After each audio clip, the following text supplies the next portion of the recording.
ಅನ್ನು ನೀವು ಮಾಡಲೇಬೇಕಾಗುತ್ತೆ. ಸೊ ಪ್ರತಿಯೊಬ್ಬರು ಇದನ್ನು ಆಲಿಸ್ಕೊಳ್ಬೇಕಾಗುತ್ತೆ. ಸೊ ನಾನು ಹೇಳಿದ್ನಲ್ಲ ಈ 20 ದಿನದಲ್ಲಿ ಏನು ಮಾಡಬೇಕು ಅಂತೇಳಿ. ಸೊ ಫಸ್ಟ್ ಆಫ್ ಆಲ್ ಈ ಟ್ರೆಡಿಷ್ನಲ್ ಸಬ್ಜೆಕ್ಟ್ಗಳಂತ ನಾನು ಯಾವಾಗಲೂ ನಿಮಗೆ ಹೇಳ್ತಿರ್ತೀನಿ. ಪೊಲಿಟಿ, ಜಿಯೋಗ್ರಫಿ, ಎಕನಾಮಿಕ್ಸು, ಅದಾದಮೇಲೆ ನಮ್ಮದು ಹಿಸ್ಟರಿ. ಸೊ ಈ ಸಬ್ಜೆಕ್ಟ್ಗಳನ್ನು ಯಾರು ಇವಾಗ ಚೆನ್ನಾಗಿ ಓದಿದ್ದೀರಾ ಅಂತಂದರೆ 60% ಏನದರಲ್ಲಿ ಕ್ವಶನ್ಸ್ಗಳು ಬರುವ ಹಾಗೆ ಪ್ರಿಪರೇಷನನ್ನು ನೀವು ಮಾಡಿರ್ತೀರಲ್ಲ, ಈಗ ಯಾರು ಸಬ್ಜೆಕ್ಟ್ಗಳಿಗೆ ಹೆಚ್ಚಿನ ಮಹತ್ವವನ್ನು ನೀಡಬಾರದು. ಮೊದಲನೇದು, ಯಾರು ಪ್ರಾಮಾಣಿಕವಾಗಿ ನಮ್ಮ ಟ್ರೆಡಿಷ್ನಲ್ ಸಬ್ಜೆಕ್ಟ್ಗಳನ್ನು ಯಾರು ಅಚ್ಚುಕಟ್ಟಾಗಿ ಮುಗಿಸಿರ್ತಕ್ಕಂಥವರು, ಡೀಪ್ ಆಗಿ ಆಗಿರಬಹುದು, ಒಟ್ಟಿನಲ್ಲಿ ಅದು ನಮಗೆ ಕ್ವಶನ್ನಿಗೆ ನಾನು ಅನಲೈಸ್ ಮಾಡ್ಕೊಂಡು ಆನ್ಸರ್ ಮಾಡಬಲ್ಲೆ ಎನ್ನುವ ಉದ್ದೇಶವನ್ನು ಉಳ್ಳಂಥವರು ಯಾರು ಇವಾಗ ಟ್ರೆಡಿಷ್ನಲ್ ಸಬ್ಜೆಕ್ಟ್ಗಳಿಗೆ ಜಾಸ್ತಿ ಸಮಯವನ್ನು ನೀಡಬಾರದು. ಯಾಕಂದರೆ ಟೈಮ್ ಇಲ್ಲ, ಒಂದನೇದು. ಎರಡನೇದು, ಟ್ರೆಡಿಷ್ನಲ್ ಬುಕ್ಗಳಿಗಾಗಿ ಯಾರಾದರೂ ಟ್ರೆಡಿಷ್ನಲ್ ಬುಕ್ ಅಂತಲೇ ಬೇರೆ ಯಾರಾದರೂ ಬಿಟ್ಟರು ಅಂತಂದರೆ ಆಥರ್ಸ್ ಬುಕ್ಕು, ಯಾವುದೇ ಹೊಸ ರೀತಿಯ ಬುಕ್ಕುಗಳನ್ನು ಈ ಸಮಯದಲ್ಲಿ ಓದಲಿಕ್ಕೆ ಹೋಗಬಾರ್ದು. ನಾನು ಹೇಳ್ತಿರೋದು ಎಕ್ಸಾಮ್ ಯಾರ್ದು ಫಿಕ್ಸ್ ಆಗಿದೆ ಅಲ್ಲ ಅವ್ರಿಗೆ ಹೇಳ್ತಿರೋದು. ಈ 20 ದಿನದ ತಯಾರಿಯನ್ನು ಕುರಿತು ನಾನು ಮಾತ್ರ ಮಾತಾಡ್ತಿದ್ದೀನಿ, ನಾನು ಬೇರೆ ಸಬ್ಜೆಕ್ಟ್ಗಳ ಮಾತಾಡ್ತಿಲ್ಲ. ಯಾರು ಹೊಸದಾಗಿ ಬುಕ್ಕನ್ನು ಓದಲಿಕ್ಕೆ ಹೋಗಬೇಡಿ, ಯಾವುದೇ ಹೊಸ ಕಾನ್ಸೆಪ್ಟನ್ನು ನಿಮ್ಮ ಮೈಂಡಲ್ಲಿ ಹಾಕಲಿಕ್ಕೆ ಹೋಗಬೇಡಿ. ಸೊ ಇವಾಗ ಮೈಂಡಿಗೆ ಪ್ರೆಷರ್ ಆಗುತ್ತೆ, ಒಂದು ಎಕ್ಸಾಮ್ ಡೇಟ್ ಫಿಕ್ಸ್ ಆಗಿದೆ ಅಂತ, ಇನ್ನೊಂದು ನಂದು ಆಗುತ್ತೋ ಇಲ್ಲೋ ಅಂತ, ಇನ್ನೊಂದು ಮತ್ತೇನಿದೆ ಅಂದರೆ ಕಾಂಪಿಟೇಷನ್ ಭಾಳ ಇದೆ ಅಂತ, ನಾನು ಆರ್ಟ್ಸ್ ಹುಡುಗ ಅಂತ, ನಾನು ಸೈನ್ಸ್ ಹುಡುಗ ಅಂತ, ಈ ಥರದ್ದು ಜಾಸ್ತಿ ಹಿಂಡರಿಂಗ್ ಆಗ್ತಿರುತ್ತೆ ನಿಮ್ಮ ಮೈಂಡಲ್ಲಿ. ಸೊ ಮೈಂಡಿಗೆ ಪ್ರೆಷರನ್ನು ಕೊಡೋಕ್ಕೆ ಹೋಗಬೇಡಿ, ಯಾವುದೇ ಹೊಸ ವಿಷಯವನ್ನು ನೀವು ಮೈಂಡಲ್ಲಿ ಹಾಕ್ಕೊಳ್ಳಿಕ್ಕೆ ಹೋಗಬಾರ್ದು. ಅದಾದಮೇಲೆ ಟ್ರೆಡಿಷ್ನಲ್ ಸಬ್ಜೆಕ್ಟ್ಗಳಿಗೆ ಜಾಸ್ತಿ ಮಾನ್ಯತೆಯನ್ನು ಕೊಡಬಾರದು. ಬದಲಿಗೆ ಏನು ಮಾಡಬೇಕು ಸರ್ ಅಂತ ನೀವು ನನಗೆ ಏನಾದರೂ ಕೇಳಿದರೆ, ಬದಲಿಗೆ ನೀವು ಕರೆಂಟ್ ಅಫೇರ್ಸ್ ಏನು ಪ್ರಚಲಿತ ವಿದ್ಯಮಾನಗಳಿದಾವಲ್ಲ ಅದಕ್ಕೆ ಅತಿ ಹೆಚ್ಚು ಸಮಯವನ್ನು ನೀಡಬೇಕು. ಒಂದನೇದು, ಮೆಂಟಲ್ ಎಬಿಲಿಟಿಯನ್ನು ಅತಿ ಹೆಚ್ಚು ನೀವು ಬಿಡಿಸ್ಬೇಕು. ಅದಾದಮೇಲೆ ಸೈನ್ಸ್ ಆ್ಯಂಡ್ ಟೆಕ್ನಾಲಜಿ ಕ್ವಶನ್ಸ್ಗಳನ್ನು, ಬೇಸಿಕ್ ಸೈನ್ಸ್ ಮತ್ತು ಟೆಕ್ನಾಲಜಿ ಕ್ವಶನ್ಸ್ಗಳನ್ನು ನೀವು ಅತಿ ಹೆಚ್ಚು ಬಿಡಿಸ್ಬೇಕು. Environmental ecology. ಸೊ ಈ 4 ಸಬ್ಜೆಕ್ಟ್ಗಳೇನಿದಾವಲ್ಲ ಇದು ಫಿಕ್ಸ್ಡ್, ಇವೆಲ್ಲ 10 40 ಕ್ವಶನ್ ಇಲ್ಲೇ ಆಯಿತು ಆಯಿತಾ. 40 ಕ್ವಶನ್ನು, ಸ್ಟ್ಯಾಟಿಕ್ ಜಿಕೆ ಒಂದು 50 ಕ್ವಶನ್ಗಳನ್ನು ನೀವು ಕವರ್ ಮಾಡ್ಕೋಬಹುದು. ನಾನೇನು ಹೇಳಿದೆ, ಎನ್ವೈರ್ಮೆಂಟ್ ಆ್ಯಂಡ್ ಎಕಾಲಜಿಯಲ್ಲಿ. ಸೊ ಇದರಲ್ಲಿ ಏನು ಓದಬೇಕು ಸರ್ ಅಂತಂದರೆ, ಫಿಕ್ಸ್ಡ್ ಕ್ವಶನ್ಸ್ ಇರ್ತವೆ. ನೀವು ಮೊನ್ನೆ ನಡೆದಿರ್ತಕ್ಕಂಥ KS ಆಗಿರ್ಬೋದು, ಕಂಟ್ರೋಲರ್ ಎಕ್ಸಾಮ್ ಆಗಿರ್ಬೋದು, ಸೊ ಹಿಂದೆ ನಡೆದಿರ್ತಕ್ಕಂಥ ಕ್ವಶನ್ ಪೇಪರ್ಗಳನ್ನು ನಾನು ಅನಲೈಸ್ ಮಾಡ್ಕೊಂಡಾಗ 1 ಇಲ್ಲ 2 ಕ್ವಶನ್ನು ಇಲ್ಲ 3 ಕ್ವಶನ್ನು ಎಕಾಲಜಿ ಮೇಲೆ ಬಂದಿರುತ್ತೆ. ಈಗ ನಾನು ಸಬ್ಜೆಕ್ಟ್ ವೈಸ್ ಡೀಲ್ ಮಾಡ್ತೀನಿ ನಿಮಗೆ. ಸೊ ಎಕಾಲಜಿ ಮೇಲೆ ಸಬ್ಜೆಕ್ಟ್ಗಳು ಬಂದಿರ್ತವೆ. ಸೊ ಅದಕ್ಕೆ ನೀವೇನು ಮಾಡಬೇಕು, ಇಲ್ಲಿ ಏನು ಕವರ್ ಮಾಡಬೇಕು ಸರ್ ಅಂತ ಕೇಳಿದ್ರೆ ನನಗೆ ನ್ಯಾಷನಲ್ ಪಾರ್ಕ್ಸ್. ಸೊ ಸರ್ ಎಲ್ಲ ನ್ಯಾಷನಲ್ ಪಾರ್ಕ್ಗಳನ್ನು ನಾನು ನೆನ್ಪಿಟ್ಕೋಬೇಕಾ? ಬೇಡ. ನಮ್ಮ ರಾಜ್ಯದ್ದು ಯಾವ ಜಿಲ್ಲೆಯಲ್ಲಿದೆ, ಅದು ಯಾವುದಕ್ಕೆ ಫೇಮಸ್ ಆಗಿದೆ, ಒಂದನೇದು. ನೆಕ್ಸ್ಟು, ಕೆಲವು ರಾಜ್ಯಗಳದ್ದು ಮಾತ್ರ ಓದಬೇಕಿಲ್ಲ, ಎಲ್ಲ ರಾಜ್ಯಗಳನ್ನು ಓದಬಾರ್ದು. ಯಾಕಂದರೆ ಅಷ್ಟು ಓದಲಿಕ್ಕೆ ಟೈಮ್ ಇಲ್ಲ ಇವಾಗ. ಕೆಲವು ರಾಜ್ಯಗಳು, ಎಕ್ಸಾಂಪಲ್ ಅಸ್ಸಾಂ ಓದಿರ್ಬೋದು, ಮಧ್ಯಪ್ರದೇಶ ಆಗಿರ್ಬೋದು, ಮಹಾರಾಷ್ಟ್ರ ಆಗಿರ್ಬೋದು, ಅಂಡಮಾನ್ ನಿಕೋಬಾರ್ ಆಗಿರ್ಬೋದು, ಸೊ ನಮ್ಮ ಕೆಳಗಡೆ ಆಗಿರ್ತಕ್ಕಂಥ ಕೇರಳ, ತಮಿಳ್ನಾಡು ಆಗಿರ್ಬೋದು, ಇಷ್ಟು ರಾಜ್ಯದ್ದು ನೀವು 5 ನ್ಯಾಷನಲ್ ಪಾರ್ಕ್ಗಳನ್ನು ನೀವೇನಾದರೂ ನೆನ್ಪಿಟ್ಕೊಂಡ್ರೆ ಅಂತಂದರೆ 1 ಮಾರ್ಕ್ಸ್ ನಿಮ್ಮ ಜೇಬಲ್ಲಿ ಇರುತ್ತೆ. ಒಂದನೇದು. ಎರಡನೇದು, ವೆಟ್ಲ್ಯಾಂಡ್ಸ್ಗಳು. ಈಗೇನು ಜೌಗು ಪ್ರದೇಶಗಳಂತ ಮಾಡ್ತಾರಲ್ಲ, ಸೊ ಜೌಗು ಪ್ರದೇಶಗಳು ಇತ್ತೀಚೆಗೆ ಟೋಟಲ್ 37 ಆಗಿದ್ದಾವೆ. ಸ್ಟಾರ್ಟಿಂಗು 27 ಇದ್ವು, ಈ ವರ್ಷ 10 ಸೇರಿಸಿದ್ದಾರೆ. ಆ ಸೇರಿಸಿರ್ತಕ್ಕಂಥವುಗಳಲ್ಲಿ ಒಂದು ಪಕ್ಕ ಇರುತ್ತೆ. ಸೊ ಯಾವುದೇ ನೀವು ವೆಟ್ಲ್ಯಾಂಡನ್ನು ತಗೊಂಡ್ರೆ ಅದರ ಮೇಲೆ ಮ್ಯಾಚ್ ದ ಫಾಲೋಯಿಂಗ್ ಆದರೂ ಇರುತ್ತೆ, ಯಾವ ರಾಜ್ಯದಲ್ಲಿ ಕಂಡು ಬರುತ್ತೆ. ಎಕ್ಸಾಂಪಲ್ ಈಗ ಏನಂತ ಕೇಳ್ತಾನಂತಂದರೆ, ಪೋಂಗ್ ಡ್ಯಾಮ್ ಎಲ್ಲಂತ ಬರುತ್ತೆ, ರೇಣುಕಾ ಸಾಗರ್ ಎಲ್ಲಂತ ಬರುತ್ತೆ. ಸೊ ಆ ಥರದಲ್ಲಿ ನೆಕ್ಸ್ಟ್ ಏನಂತಂದರೆ ಹೋಕೆರಾ, ಅದಾದಮೇಲೆ ಹರಿಕೆ, ರೂಪಾಲ್, ಸೊ ಈ ಥರ ಕಂಜ್ಲಿ, ಈ ಥರದ್ದು ಪಂಜಾಬಲ್ಲಿ ಬರ್ತೀವಲ್ಲ. ಸೊ ಈ ಥರದಲ್ಲಿ ಕ್ವಶನ್ಸ್ಗಳನ್ನು ಕೇಳ್ತಾನೆ, ಎಲ್ಲಿ ಕಂಡು ಬರ್ತವೆ ಅನ್ನೋದು. ಅದಾದಮೇಲೆ ಬಯೋಸ್ಪಿಯರ್ ರಿಸರ್ವ್ಸು, ಈಗೇನು ಜೈವಿಕ ಸಂರಕ್ಷಣಾ ತಾಣಗಳಿದಾವಂತಲ್ಲ 18 ಇದ್ದಾವೆ. ಸೊ ಟೋಟಲ್ 18ಗಳನ್ನು ನೀವು ಮ್ಯಾಪ್ ಹಾಕ್ಕೊಂಡು ಓದಲೇಬೇಕು. ಇಲ್ಲಿ ನೋಕ್ರೆಕ್ ಎಲ್ಲಿದೆ ಆಯಿತಾ, ರುದ್ರಸಾಗರ್ ಎಲ್ಲಿದೆ, ಅದಾದಮೇಲೆ ಡೀಪರ್ ಬಿಲ್ ಎಲ್ಲಿದೆ, ಅದಾದಮೇಲೆ ನೆಕ್ಸ್ಟ್ ಚಿಲ್ಕಾ ಎಲ್ಲಿದೆ, ಸೊ ರನ್ ಆಫ್ ಕಚ್ ಎಲ್ಲಿದೆ. ಸೊ ಈ ಥರದಲ್ಲಿ ಕೇಳ್ತಾರೆ. ಆ 18ಗಳನ್ನು ಕಲಿಯೋದು ಜಾಸ್ತಿ ಹೊತ್ತಾಗಲ್ಲ. ಪ್ರತಿಯೊಂದು ದಿನ ನೀವೇನು 18 ದಿನದ ಪ್ಲಾನ್ ಮಾಡಿದಾರಲ್ಲ, ಆ 18 ದಿನದಲ್ಲಿ ನಾನು ಪ್ರತಿದಿನ ಅಟ್ಲೀಸ್ಟ್ 3 ಮಾರ್ಕ್ಸ್ ಬರುವಂಥ ಫಿಕ್ಸ್ಡ್ ಕ್ವಶನ್ಸ್ಗಳನ್ನು ನಾನು ಓದುತ್ತೀನಿ ಅನ್ನೋ ಒಂದು ಪರಿಕಲ್ಪನೆ, ಒಂದು ಧೈರ್ಯ ನಿಮ್ಮಲ್ಲಿ ಇರಬೇಕು. ಈ 18 ದಿನ 18 36 ಪ್ಲಸ್ 60 ಕ್ವಶನ್ಗಳು ಫಿಕ್ಸ್ಡ್ ಬಂದೇ ಬರ್ತವೆ. ಅಂಥ ಕ್ವಶನ್ಸ್ಗಳನ್ನು ಓದುವಂಥವ್ರು ನೀವಾಗಿರಬೇಕು ಲಾಸ್ಟ್ 20 ಡೇಸಲ್ಲಿ. ಯಾವ್ಯಾವ ಹೇಳಿದೆ ನಾನು? ವೆಟ್ಲ್ಯಾಂಡ್ಸ್ ಆಗಿರ್ಬೋದು, ಬಯೋಸ್ಪಿಯರ್ ರಿಸರ್ವ್ ಆಗಿರ್ಬೋದು, ನ್ಯಾಷನಲ್ ಪಾರ್ಕ್ಸ್ ಆಗಿರ್ಬೋದು, ವೈಲ್ಡ್ ಲೈಫ್ ಸ್ಯಾಂಚುರೀಸ್ ಆಗಿರ್ಬೋದು, ಟೈಗರ್ ರಿಸರ್ವ್ಸ್. ಸೊ ಇಲ್ಲ ಆಯ್ತಾ. ಮತ್ತೆ ಟೈಗರ್ ರಿಸರ್ವ್ಸನ್ನು ಇಲ್ಲಿ ರಿಲೇಟ್ ಮಾಡಬೇಕು, ರಿಲೇಟೆಡ್ ಟು 2018 ಟೈಗರ್ ಸೆನ್ಸರ್ಸನ್ನು ಯಾವ್ದು ರಾಜ್ಯದಲ್ಲಿ ಹೈಯೆಸ್ಟ್ ಇದೆ, ಯಾವ್ದು ಕಡಿಮೆ ಇದೆ, ಯಾವುದರಲ್ಲಿ ಜಾಸ್ತಿ ಇದೆ. ಸೊ ಟೈಗರ್, ಸೊ ಇದು ಈ ಸೆನ್ಸಸ್ ಎಷ್ಟನೇ ಸೆನ್ಸಸ್ಸು, ಯಾವ ವರ್ಷದಿಂದ ಸ್ಟಾರ್ಟ್ ಆಗಿದೆ, ಟೈಗರ್ ಪ್ರಾಜೆಕ್ಟು, ಎಲಿಫೆಂಟ್ ಪ್ರಾಜೆಕ್ಟು. ಅದಾದಮೇಲೆ ಮತ್ತೆ ಎಕೋಲಾಜಿಯಲ್ಲಿ ಏನು ಓದಬೇಕಪ್ಪ ಅಂತಂದರೆ ಕೆಲವು ಕಾನ್ಫರೆನ್ಸ್ಗಳಾಗಿರ್ತವೆ ಇಂಟರ್ನ್ಯಾಷನಲ್ ರಿಲೇಷನ್ಶಿಪ್ಪಲ್ಲಿ. ಏನಾಗಿರ್ತಾವೆ ಅಂತಂದರೆ ವೆಟ್ಲ್ಯಾಂಡ್ಸಿಗೆ ರಾಮ್ಸರ್ ಸೈಟ್ ಅದು ಯಾವಾಗ ಆಯಿತು, ರಾಮ್ಸರ್ ಅಂದರೆ ಎಲ್ಲೈತಿ. ಅದಾದಮೇಲೆ ಶಾಂಡೆ ಸಮಾವೇಶ ಅದು ಎಲ್ಲಿ ಬರುತ್ತೆ, ಶಾಂಡೆ ಯಾಕೆ ಮಾಡಿದರು. ಅದಾದಮೇಲೆ ರಿಯೋ ಸಮಾವೇಶ ಯಾವುದಕ್ಕೆ, ಕ್ಯೂಟೋ ಪ್ರೋಟೋಕಾಲ್ ಯಾವುದಕ್ಕೆ, ಮ್ಯಾಂಟ್ರಿಯಲ್ ಪ್ರೋಟೋಕಾಲ್ ಯಾವುದಕ್ಕೆ, ಕಿಗಾಲಿ ಪ್ರೋಟೋಕಾಲ್ ಯಾವುದಕ್ಕೆ. ಸೊ ಈ ಥರದ ಕ್ವಶನ್ಗಳನ್ನು ನೀವು ಓದ್ಕೋಬೇಕು. ಸೊ ಇದು ಎಕೋಲಾಜಿ ರಿಲೇಟೆಡ್ ಪಾರ್ಟ್. ಸೊ ನಾನು ಮತ್ತೆ ನಿಮಗೆ ಎಕೋಲಾಜಿ ಮುಗಿದ್ಮೇಲೆ, ಎಕೋಲಾಜಿಯಲ್ಲಿ ಮಿನಿಮಮ್ 5 ಕ್ವಶನ್ಗಳನ್ನು ಬಂದೇ ಬರ್ತವೆ. ಸೊ ನೀವು ಖಂಡಿತವಾಗ್ಲಿ ಅದನ್ನು ಓದಿದ್ದಲ್ಲಿ ಮಾತ್ರ 5 ಮಾರ್ಕ್ಸ್ಗಳು ನಿಮ್ಮ ಕೈಯಲ್ಲಿರುತ್ತೆ. ನಾನೇನು ಹೇಳಿದೆ, ಟ್ರೆಡಿಷನಲ್ ಸಬ್ಜೆಕ್ಟ್ಗಳನ್ನು ಈಗ ಬಿಡಿ, ಬರುವಂತಹ 18 ದಿನದಲ್ಲಿ ನಾನು 56-60ಕ್ಕೂ ಹೆಚ್ಚು ಫಿಕ್ಸ್ಡ್ ಕ್ವಶನ್ಗಳನ್ನು ನಾನು ಓದ್ಕೋಬೇಕು. ಸೊ ಅಂಥದ್ದನ್ನು ನಾನು ಈಗ ನಿಮಗೆ ಹೇಳ್ತಿದ್ದೀನಿ. ಮೊದಲನೇದು ನಾನು ಎಕೋಲಾಜಿ ಇವಾಗ ಮುಗಿಸಿದ್ದೀನಿ ನಿಮಗೆ. ಸೊ ನೆಕ್ಸ್ಟ್ ನಾನು ಬೇರೆ ಸಬ್ಜೆಕ್ಟ್ ಬಗ್ಗೆ ಹೇಳ್ತೀನಿ. ಸೊ ಎಕೋಲಾಜಿ ಆದಮೇಲೆ ನೆಕ್ಸ್ಟ್ ಮತ್ತೆ ಕ್ವಶನ್ಸ್ಗಳು ಎಲ್ಲಿ ಬರ್ಬೋದು ಅಂತಂದರೆ ಐ ಸಿ ಸಬ್ಜೆಕ್ಟ್ ಇದೆಯಲ್ಲ. ಸೊ ಇಲ್ಲಿ ಇನ್ ಡೀಟೇಲ್ಸ್ ಆಗಿ ಇವಾಗ ಓದ್ಲಿಕ್ಕೆ ಹೋಗಬಾರ್ದು. ಯಾಕಂದರೆ ಬುಕ್ ಇಷ್ಟಿರುತ್ತೆ. ಈಗ ಗಂಗಾಧರ್ ಸರ್ ಬುಕ್ ಆಗಿರ್ಬೋದು, KM ಸುರೇಶ್ ಸರ್ ಬುಕ್ ಆಗಿರ್ಬೋದು, ಲಕ್ಷ್ಮೀಕಾಂತ್ ಅವ್ರ ಬುಕ್ ಆಗಿರ್ಬೋದು. ಸೊ ಅವೆಲ್ಲ 500-600 ಪೇಜ್ ಇದಾವೆ. ಸೊ ಅದನ್ನು ಓದ್ಕೊಂಡು ಕೂತ್ಕೊಳ್ಳಿಕ್ಕೆ ಟೈಮ್ ಇಲ್ಲ. ಅದನ್ನು ಓದಬೇಕಂದ್ರೆ 300-400 ಒಂದು ದಿನಕ್ಕೆ ಪೇಜ್ಗಳನ್ನು ನೀವು ಕವರ್ ಮಾಡ್ಲಿಕ್ಕೆ ಆಗಲ್ಲ. ಸೊ ಪೊಲಿಟಿಯಲ್ಲಿ ಏನು ಓದಬೇಕಪ್ಪ ಅಂತಂದರೆ ಫಸ್ಟ್ ಫಿಕ್ಸ್ಡ್ ಕ್ವಶನ್ ಏನಿರುತ್ತೆ, ಚಾಪ್ಟರ್ಸ್ಗಳು, ಟೋಟಲ್ ಅಧ್ಯಾಯಗಳು ಎಷ್ಟಿದ್ದಾವೆ ಪಕ್ಕ ಗೊತ್ತಿರಬೇಕು, 1 ಮಾರ್ಕ್ಸ್ ಬರುತ್ತೆ. ಟೋಟಲ್ ಶೆಡ್ಯೂಲ್ಸ್ಗಳು, ಫಸ್ಟ್ ಎಷ್ಟಿತ್ತು ಶೆಡ್ಯೂಲು, ಈಗ ಎಷ್ಟಿದೆ ಶೆಡ್ಯೂಲು, ಆ ಶೆಡ್ಯೂಲ್ಗಳನ್ನು ನೀವು ಕಲಿಬೇಕು. ಪಕ್ಕ 1 ಮಾರ್ಕ್ಸ್ ಇರುತ್ತೆ. ನಾನು ಇಲ್ಲ ಅಂತ ಹೇಳಲ್ಲ, ಇವುಗಳು ಫಿಕ್ಸ್ಡ್ ಕ್ವಶನ್ಸ್ಗಳು. ಇವನ್ನೇ ನಾವು ಓದಿರಲ್ಲ, ಕನ್ಫ್ಯೂಸ್ ಮಾಡಿ ತಪ್ಪು ಮಾಡುವಂಥ ಕ್ವಶನ್ಸ್ಗಳೇ ಇವು.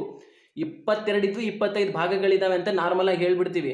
ಸೊ ಓದುವ ಒಬ್ಬ ಸ್ಪರ್ಧಾರ್ಥಿಯಾಗಿ ನಾನು ತಿಳ್ಕೊಬೇಕಾಗಿರೋದು ಆ 22 ಭಾಗಗಳು ಮತ್ತು 25 ಭಾಗಗಳು ಯಾವುದು ಸೇರಿಸಿದ್ರು, ಒಂದನೇದು.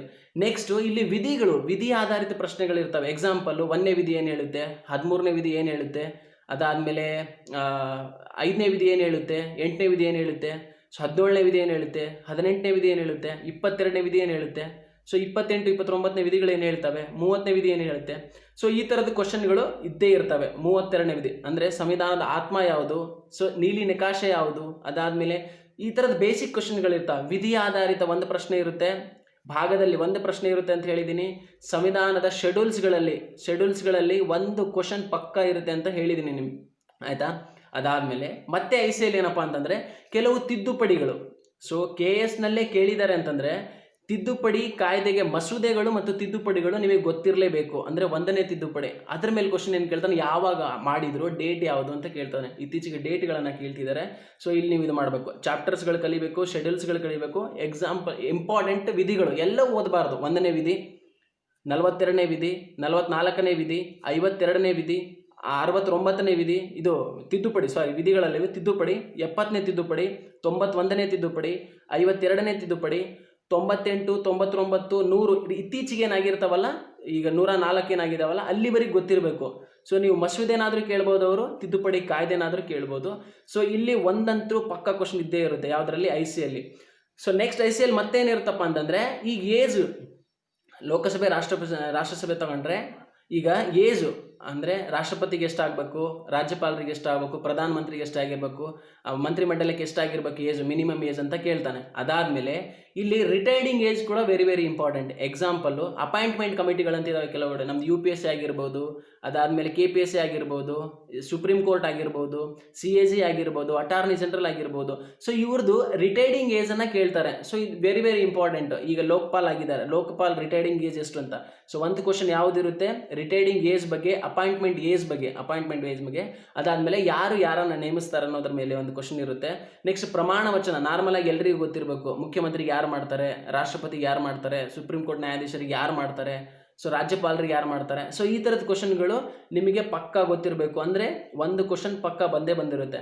ಮತ್ತೆ ICL ಏನಪ್ಪ ಅಂತಂದರೆ ಈಗ ಸಮಿತಿಗಳು ಬರ್ತವೆ, ಲೆಕ್ಕಪತ್ರ ಸಮಿತಿ, ಅದಾದಮೇಲೆ ಅಂದಾಜು ಸಮಿತಿ, ನೆಕ್ಸ್ಟ್ ಉದ್ಯೋಗಗಳ ಮೇಲಿನ ಸಮಿತಿ. ಸೊ ಈ ಸಮಿತಿಗಳು ಯಾವುದು ದೊಡ್ಡದು, ಯಾವುದು ಸಣ್ಣದು.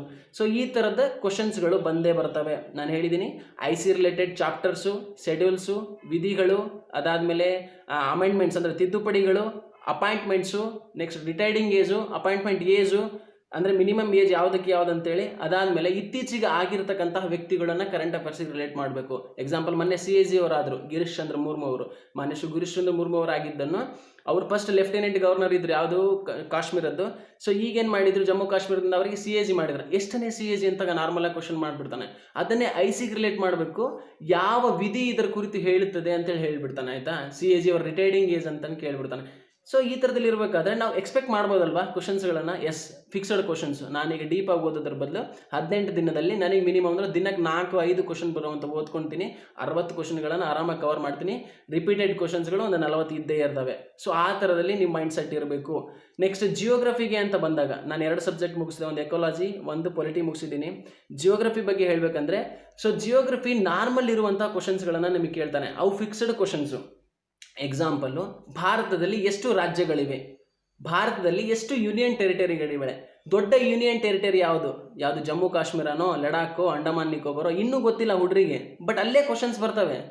ಟೋಟಲ್ ರಾಜ್ಯಗಳೆಷ್ಟು, ಇನ್ನೂ 29 ಇರ್ತವೆ, ಬಟ್ ಕಡಿಮೆ ಆಗಿರೋ ಯಾವ ಅಂತ ಗೊತ್ತಿರಲ್ಲ. ಯಾವನ್ನ ಮರ್ಜ್ ಮಾಡಿದ್ದಾರೆ ಅಂತ ಕೇಳ್ತಾರೆ.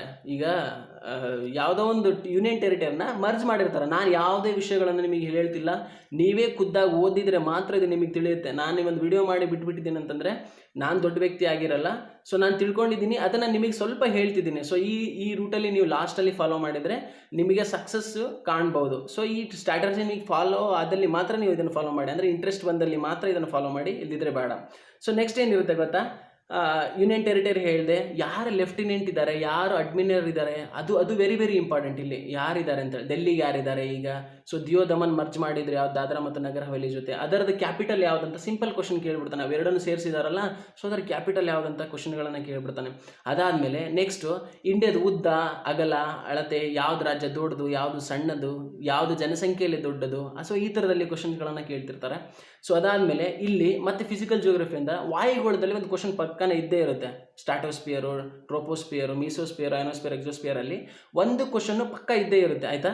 ಸೊ ಮಳೆ ಅಂತ ತಗೊಂಡ್ರಿ, ಮಳೆಯಲ್ಲಿ ಒಂದು ಕ್ವಶನ್ ಪಕ್ಕ ಇರೋದು, ಯಾವುದರಿಂದ ಜಾಸ್ತಿ ತಗೊಂತೀವಿ, ಮಾರುತಗಳನ್ನು ತಗೊಂಡು ಅಂತಂದರೆ ಅಲ್ಲಿ ಸ್ಥಳೀಯ ಮಾರುತಗಳು ಕೆಲವು ದೇಶದ್ದು ಓದ್ಕೋಬೇಕು. ಲೂ ಎಲ್ಲಿ ಕರೀತಾರೆ, ವಿಲ್ಲಿ ಎಲ್ಲಿ ಕರೀತಾರೆ, ಹ್ಯಾರಿಕೇನ್ ಎಲ್ಲಿ ಕರೀತಾರೆ. ಅದಾದಮೇಲೆ ಕೆಲವು ಸೈಕ್ಲೋನ್ಗಳಿದ್ದಾವೆ. ಸೈಕ್ಲೋನ್ಗಳನ್ನು ವೆರಿ ವೆರಿ ಇಂಪಾರ್ಟೆಂಟ್. ಸೈಕ್ಲೋನ್ಗಳು ಕರೆಂಟ್ ಅಫೇರ್ಸ್ ಮೇಲಾದರೂ ಕೇಳ್ತಾರಲ್ಲ, ಜಿಯೋಗ್ರಫಿನ ರಿಲೇಟ್ ಮಾಡಿ ಕೇಳ್ತಾರೆ. ಯಾವುದೇ ಕರೆಂಟ್ ಅಫೇರ್ಸ್ನ ನೀವು ಓದ್ಕೊಂಡಿದ್ದೀರಾ ಅಂತಂದರೆ ಅದರ ಕೋ ರಿಲೇಟನ್ನು ಮಾಡ್ಬೇಕು ನಾವು ಸಬ್ಜೆಕ್ಟ್ಗಳನ್ನು. ಅಂದಾಗ ಮಾತ್ರ ನಾವು ಉದ್ಧಾರ ಆಗ್ತೀವಿ. ಎಕ್ಸಾಂಪಲ್ಲು, ನಿಸರ್ಗ ಎಲ್ಲೋ ಬೀಸ್ತು, ಆಂಫೋನ್ ಎಲ್ಲಿಗೋ ಬೀಸ್ತು, ವಾಯು ಎಲ್ಲಿಗೋ ಬಂತು. ಸೊ ಈ ಥರದಲ್ಲಿದ್ದಾಗ ಅವು ಸೈಕ್ಲೋನ್ಸ್ ಅಂತಂದ್ರೆ ಏನು, ಅಟ್ಲೀಸ್ಟ್ ಅದನ್ನು ಜಿಯೋಗ್ರಫಿ ರಿಲೇಟ್ ಮಾಡ್ಬೇಕನ್ನೋ ಕಾನ್ಸೆಪ್ಟು ನಿಮ್ಮಲ್ಲಿ ಇರಬೇಕು. ಅಂದಾಗ ಮಾತ್ರ ನೀವು ಎಲ್ರಿಗೂ ಕಾಂಪಿಟೇಷನ್ ಮಾಡ್ತಿದ್ದೀರಾ, ಎಲ್ಲರಿಗಿಂತ ಡಿಫ್ರೆಂಟಾಗಿ ನೀವು ಓದ್ತಿದ್ದೀರ ಅನ್ನೋದು ಇಲ್ಲಿ ನೀವೇ ತಿಳ್ಕೊಬೇಕಾಗುತ್ತೆ. ಸೊ ಅದಕ್ಕೆ ಇಲ್ಲಿ ಕೆಲವು ಸೈಕ್ಲೋನ್ಗಳು ಇಂಪಾರ್ಟೆಂಟು. ರೀಸೆಂಟಾಗಿ ಬೀಸಿರ್ತಕ್ಕಂಥವು, ಯಾವುದೋ ಒಂದು ದೇಶದಲ್ಲಿ ಬೀಸಿರುತ್ತೆ, ಸೊ ಅದು ಇಂಪಾರ್ಟೆಂಟ್, ಅದನ್ನು ಕೇಳ್ತಾರೆ. ನದಿಗಳ ಮೇಲೆ ಒಂದು ಕ್ವಶನ್ ಪಕ್ಕ ಇರುತ್ತೆ.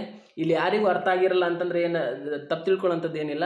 ಸೊ ಇಲ್ಲಿ ನೀವು ವರಿ ಮಾಡ್ಕೊಳ್ಳೋಂಥದ್ದು ಇಲ್ಲ. ನದಿಯಲ್ಲಿ ಏನು ಓದಬೇಕು, ಉತ್ತರ ಭಾರತದ ನದಿಗಳು, ದಕ್ಷಿಣ ಭಾರತದ ನದಿಯೊಳಗಡೆ ಕೆಲವು ಫಿಕ್ಸ್ಡ್ ಕ್ವಶನ್ಸ್ಗಳನ್ನು ಹೇಳ್ತೀನಿ. ಉಗಮ ಸ್ಥಾನ ಆದರೆ ಕೇಳ್ಬೋದು. ಎಕ್ಸಾಂಪಲ್ ಕೃಷ್ಣ ಆಗಿರ್ಬೋದು, ಗೋದಾವರಿ ಆಗಿರ್ಬೋದು.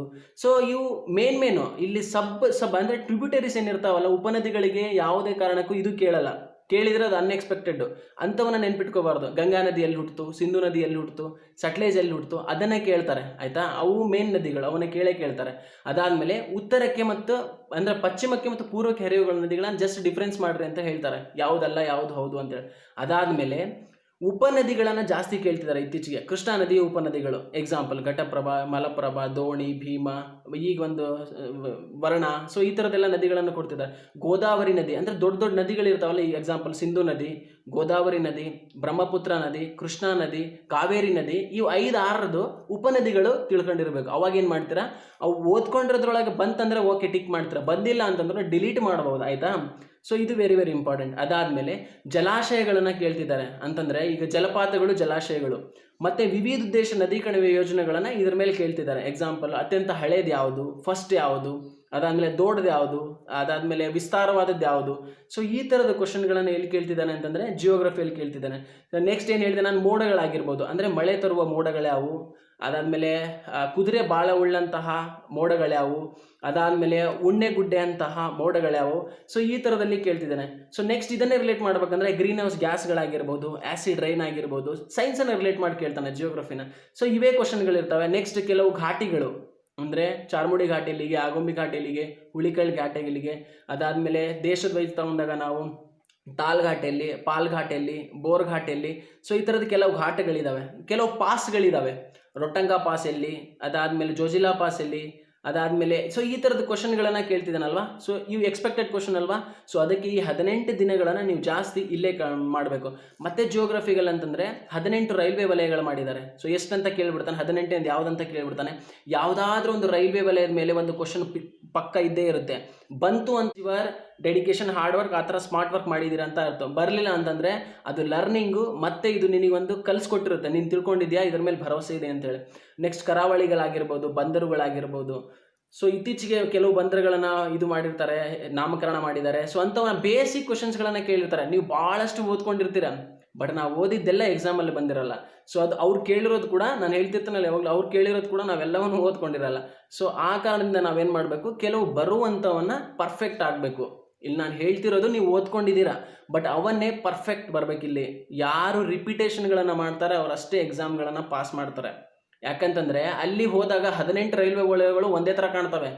ಅಲ್ಲಿ ವಾಯುವ್ಯ ಜೈಪುರ್ ಅಂತ ಹಾಕೋಕ್ಕೂ ಕೂಡ ಪೇಷನ್ಸ್ ಇರಲ್ಲ, ಆ ಥರದಲ್ಲಿ ಆಗಿಬಿಡ್ತೀವಿ. ಸೊ ಅದಕ್ಕೆ ಪರ್ಫೆಕ್ಟ್ ಇರಬೇಕು. ಎಕ್ಸಾಂಪಲ್ ಹೆಂಗೆ ಕೇಳಿಬಿಡ್ತಾನೆ, ನೈಋತ್ಯ ಕೇಂದ್ರ ರೈಲ್ವೆ ವಲಯ ಅಂತ ಕೇಳಿಬಿಡ್ತಾನೆ. ನೈಋತ್ಯ ಕೇಂದ್ರ ರೈಲ್ವೆ ಇಲ್ಲೇ ಇಲ್ಲ, ಆಯಿತಾ. ನೈಋತ್ಯ ರೈಲ್ವೆ ವಲಯ ಇದೆ ನಮ್ದು ಹುಬ್ಳಿದು. ಸೊ ಅದಕ್ಕೆ ಕ್ವಶನ್ಸ್ಗಳು ಹಂಗೆ ಬರ್ತವೆ. ಸೊ ಪೇಷನ್ಸಲ್ಲಿ ಯಾರು ಓದ್ಕೊಂಡಿದ್ದೀರಾ ಇವಾಗ, ಸೊ ಇನ್ಮೇಲೆ ಓದುವಂಥವ್ರು ಕೂಡ ಎಕ್ಸಾಮ್ಗಳನ್ನು ಪಾಸ್ ಮಾಡ್ಬೋದು. ಆ ಧೈರ್ಯನ ನಾನು ನಿಮಗೆ ಕೊಡ್ತಾ ಇದ್ದೀನಿ. ಸೊ ನೆಕ್ಸ್ಟ್ ಎಕನಾಮಿ ಅಂತ ಹಿಡಿದಾಗ, ಎಕನಾಮಿ ಒಳಗಡೆ ಈಗ ಇಂಟರ್ನ್ಯಾಷನಲ್ ರಿಲೇಷನ್ಶಿಪ್ನ ಇಲ್ಲಿ ರಿಲೇಟ್ ಮಾಡ್ತಾನೆ. ಎಕ್ಸಾಂಪಲ್ ಯುನೆಸ್ಕೋ ಆಗಿರ್ಬೋದು, IMF ಆಗಿರ್ಬೋದು, ವರ್ಲ್ಡ್ ಬ್ಯಾಂಕ್ ಆಗಿರ್ಬೋದು. ಸೊ ಲಾಂಗ್ ಫಾರ್ಮ್ಗಳು, ಹೆಡ್ ಕ್ವಾರ್ಟರ್ಸು, ಅವ್ರ ಸ್ಥಾಪನೆ ಆಗಿರ್ತಕ್ಕಂಥವು 1 ಮಾರ್ಕ್ಸ್ ಪಕ್ಕ ಇರುತ್ತೆ, ಆಯಿತಾ. ಮತ್ತು ಅವು ಬಿಡುವಂತಹ ಕೆಲವು ರಿಪೋರ್ಟ್ಗಳು, example world economic outlook, world development report, ಅದಾದಮೇಲೆ ಹ್ಯೂಮನ್ ಡೆವಲಪ್ಮೆಂಟ್ ಇಂಡೆಕ್ಸ್. ಸೊ ಇವುಗಳನ್ನು ರ್ಯಾಂಕಿಂಗು ಕರೆಂಟ್ ಅಫೇರ್ಸ್ ಮೇಲೆ ಕೇಳ್ತಾನೆ ಕ್ವಶನ್ಸ್ಗಳನ್ನು. ಯಾರು ಇತ್ತೀಚೆಗೆ ಭಾರತವು ಇಷ್ಟು ರ್ಯಾಂಕಿಂಗ್ ಅಂತ ಪಡ್ಕೊಂಡಿದೆ, ಪೀಸ್ ರ್ಯಾಂಕಿಂಗ್ ಅಂತ ಆಗಿರ್ಬೋದು, ಹ್ಯೂಮನ್ ಡೆವಲಪ್ಮೆಂಟ್ ರ್ಯಾಂಕಿಂಗ್ ಅಂತ. ಸೊ ಆ ರ್ಯಾಂಕಿಂಗನ್ನು ಯಾವ ಸಂಸ್ಥೆ ಬಿಡುತ್ತದೆ ಅಂತ ಹೇಳಿಬಿಡ್ತಾನೆ, ಆಯಿತಾ. ಸೊ ಈ ಥರದಲ್ಲಿ world risk report, world economic outlook ಅಂತ ಹೇಳಿದ್ನಲ್ಲ, ಸೊ ಆ ಥರದ ರಿಪೋರ್ಟ್ಗಳನ್ನು ಬಿಡ್ತಿರ್ತಾರೆ. ಸೊ ಅದನ್ನು ಯಾವ ಸಂಸ್ಥೆ ಬಿಡುತ್ತೆ, ಅದರ ಲಾಂಗ್ ಫಾರ್ಮು, ಅದು ಸ್ಥಾಪನೆ ಆಗಿರ್ತಕ್ಕಂಥ ಸ್ಥಳ, ಹೆಡ್ ಕ್ವಾರ್ಟರ್ಸು, ಮತ್ತು ಜೋನಲ್, ಇನ್ನೊಂದು ಏನಂತಂದರೆ ಪ್ರಾದೇಶಿಕ ಕೇಂದ್ರ ಕಚೇರಿ ಕೂಡ ಕೇಳಿಬಿಡ್ತಾನೆ, ಆಯಿತಾ. ಸೊ ಈ ಥರದಲ್ಲಿ ಓದ್ಕೋಬೇಕು ನೀವು ಇವಾಗ. ಅದಾದಮೇಲೆ ನೆಕ್ಸ್ಟ್ ಎಕನಾಮಿಕ್ಸ್ನಲ್ಲಿ ಹೇಳ್ಬೇಕಂದ್ರೆ ಬ್ಯಾಂಕಿಂಗ್ ಮೇಲೆ ಒಂದು ಕ್ವಶನ್ ಪಕ್ಕ ಇರುತ್ತೆ. ಬ್ಯಾಂಕಿಂಗ್ ಮೇಲೆ ಏನಿರುತ್ತೆ ಕ್ವಶನ್ ಅಂತಂದರೆ, ಯಾವ ಬ್ಯಾಂಕ್ ಯಾವಾಗ ಸ್ಥಾಪನೆ ಆಯಿತು, ಯಾವ ಸಮಿತಿಯಿಂದ ಆ ಬ್ಯಾಂಕ್ ಸ್ಥಾಪನೆ ಆಯಿತು. ಸೊ ಇತ್ತೀಚೆಗೆ ಮರ್ಜ್ ಮಾಡಿದ್ದಾರೆ, Punjab national bank, oriental bank of commerce, ಅದಾದಮೇಲೆ ನೆಕ್ಸ್ಟ್ ಯೂನಿಯನ್ ಬ್ಯಾಂಕು. ಸೊ ಈ ಥರದ್ದೆಲ್ಲ ಬ್ಯಾಂಕ್ಗಳನ್ನು ನಮ್ಮ syndicate bank, Canara bank, India bank, ಅದಾದಮೇಲೆ ಆಂಧ್ರ ಬ್ಯಾಂಕು, ಈ ಥರದ್ದೆಲ್ಲ ಮರ್ಜ್ ಮಾಡಿದ್ದಾರೆ ಬ್ಯಾಂಕ್ಗಳನ್ನು. ಅವುಗಳ ಮೇಲೆ ಒಂದು ಕ್ವಶನ್ ಪಕ್ಕ ಇರುತ್ತೆ. ಐದರ್ ಮರ್ಜ್, ಸ್ಥಾಪನೆ, ಲಾಂಗ್ ಫಾರ್ಮು, ಯಾವ ಸಮಿತಿ ಅನ್ನೋದನ್ನು ಕೇಳ್ತಾನೆ. ಎಕ್ಸಾಂಪಲ್ RBI ಯಾವುದು, ನಬಾರ್ಡ್ ಸಮಿತಿ ಯಾವುದು, LIC ಆಗಿರ್ಬೋದು. ಸೊ ಈ ಸಮಿತಿಗಳನ್ನು ಕೇಳ್ತಾನೆ. ಡಾಕ್ಟರ್ ಶಿವರಾಮನ್ ಸಮಿತಿ ಯಾವುದಕ್ಕೆ, ಅದಾದಮೇಲೆ ಹಿಂದೂ ಮಲ್ಹೋತ್ರಾ ಸಮಿತಿ ಯಾವುದಕ್ಕೆ ಅಂತೇಳಿ. ಸೊ ಈ ಥರದ ಕ್ವಶನ್ಗಳನ್ನು ಪಕ್ಕ ಕೇಳ್ತಾನೆ. ಅದಾದಮೇಲೆ ಕೈಗಾರಿಕೆಗಳು ವೆರಿ ವೆರಿ ಇಂಪಾರ್ಟೆಂಟ್. ಇಲ್ಲಿ ಕೈಗಾರಿಕೆಗಳನ್ನು ಏನಂತ ರಿಲೇಟ್ ಮಾಡ್ತಾನೆ ಅಂತಂದರೆ, ಯಾವ ಕೈಗಾರಿಕೆ ಈಗ ಅತಿ ಹೆಚ್ಚು ವಲಯವಾರು ಯಾವ ಕೈಗಾರಿಕೆ ಇದೆ. ಸೊ ಕೈಗಾರಿಕೆಗಳ ಮೇಲೆ ಒಂದು ಕೆಲವು ಕ್ವಶನ್ಗಳು ಇದ್ದೇ ಇರ್ತವೆ. ಮೇನ್ ಕ್ವಶನ್ ಬಂದು ನಿರುದ್ಯೋಗದ ಬಗ್ಗೆ ಒಂದು ಕ್ವಶನ್ ಕೇಳ್ತಾನೆ. ಬಡತನ ಆಗಿರ್ಬೋದು, ನಿರುದ್ಯೋಗದ ಬಗ್ಗೆ ಒಂದು ಕ್ವಶನ್ ಪಕ್ಕ ಇರುತ್ತೆ. ಯಾಕಂದರೆ ಈಗ ನಿರುದ್ಯೋಗ ಅನ್ನೋದು ನೀವು ಕಾಡ್ತಾ ಇದೆಯಲ್ಲ, ಸೊ ಅದಕ್ಕೆ ಮರೆಮಾಚಿದ ನಿರುದ್ಯೋಗ ಅಂತಂದರೆ ಅದು, ಘರ್ಷಣಾತ್ಮಕ ನಿರುದ್ಯೋಗ ಅಂತಂದ್ರೆ ಏನು. ಸೊ ಈ ಥರದ ಕ್ವಶನ್ಗಳು ಬರ್ತಾನೆ ಇರ್ತವೆ. ಅದಕ್ಕೆ ನೀವೇನು ಮಾಡಬೇಕು, ಪರ್ಟಿಕ್ಯುಲರ್ ಆಗಿ ಕೆಲವು ಕ್ವಶನ್ಸ್ಗಳನ್ನು ಓದಲೇಬೇಕು.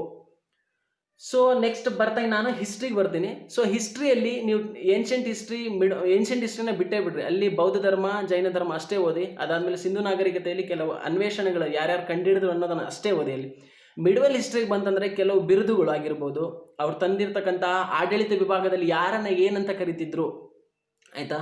ಅದಾದಮೇಲೆ ಕೊತ್ವಾಲ್ ಅಂತ ಯಾರನ್ನು ಕರಿತಿದ್ರು ಅಂತ ಕರೆದ್ಬಿಡ್ತಾನೆ, ಆಯಿತಾ. ಮಂತ್ರಿಗೆ ಏನಂತ ಕರಿತಿದ್ರು, ಅದಾದಮೇಲೆ ನ್ಯಾಯಾಧೀಶಗೆ ಏನಂತ ಕರಿತಿದ್ರು, ಒಂದನೇ ಕ್ವಶನು. ಅದಾದಮೇಲೆ ಕೆಲವು ಬಿರುದಿರ್ತವೆ, ಆಯಿತಾ. ಜಗದ್ಗುರು ಅಂತ ಬಿರುದು ಯಾರಿಗಿತ್ತು, ಅದು ಇದು ಅಂತೇಳಿ ಕೆಲವು ಕ್ವಶನ್ ಇರ್ತವೆ, ಹೌದಾ. 2ನೇ ಅಕ್ಬರ್ ಅಂತ ಯಾರನ್ನ ಕರೀತಾರೆ, ಸೊ 2ನೇ ಅಲೆಕ್ಸಾಂಡರ್ ಅಂತ ಯಾರನ್ನ ಕರೀತಾರೆ. ಸೊ ಈ ಥರದ ಕ್ವಶನ್ಗಳು ಪಕ್ಕ ಕ್ವಶನ್ಸ್ಗಳಿವು. ಅದಾದಮೇಲೆ ಈ ಕೆಲವು ಈ ಮಿಡ್ವಲ್ ಹಿಸ್ಟ್ರಿಯಲ್ಲಿ ಏನು ಕೇಳ್ತಾರೆ ಅಂತಂದರೆ, ನಮ್ಮ ತೆರಿಗೆ ಪದ್ಧತಿಗಳು, ಈಗ ಜಜಿಯಾ ತೆರಿಗೆ ಆಗಿರ್ಬೋದು, ಅದಾದ ಖುರ್ರಮ್ ಆಗಿರ್ಬೋದು, ಈ ಥರದ ಕ್ವಶನ್ಗಳನ್ನು, ಜಕಾತ್ ಆಗಿರ್ಬೋದು, ಕ್ವಶನ್ಸ್ಗಳನ್ನು ಪಕ್ಕಾ ಕೇಳ್ತಾರೆ. ಸೊ ಇವು ಫಿಕ್ಸ್ಡ್ ಕ್ವಶನ್ಸು, ಅವು ಅಷ್ಟೇ ಓದ್ಕೊಂಡಿರಬೇಕು. ನೀ ಸಬ್ಜೆಕ್ಟ್ಗಳನ್ನು ಓದ್ಕೊಂಡಿದ್ಯಾ, ಪಕ್ಕ ಎಕ್ಸಾಮಲ್ಲಿ ನೀನು ಓದಿದ್ರೆ ನಿನ್ಗೆ ಬಂದೇ ಬರುತ್ತೆ. ಬಟ್ ಇವಾಗ 18 ದಿನದ ಸ್ಟಡಿ ಪ್ಯಾಟರ್ನ್ ನಾನು ಹೇಳ್ತಿರೋದು, ಫಿಕ್ಸ್ಡ್ ಕ್ವಶನ್ಸ್ಗಳನ್ನು ಕೆಲವು ಓದಲೇಬೇಕು.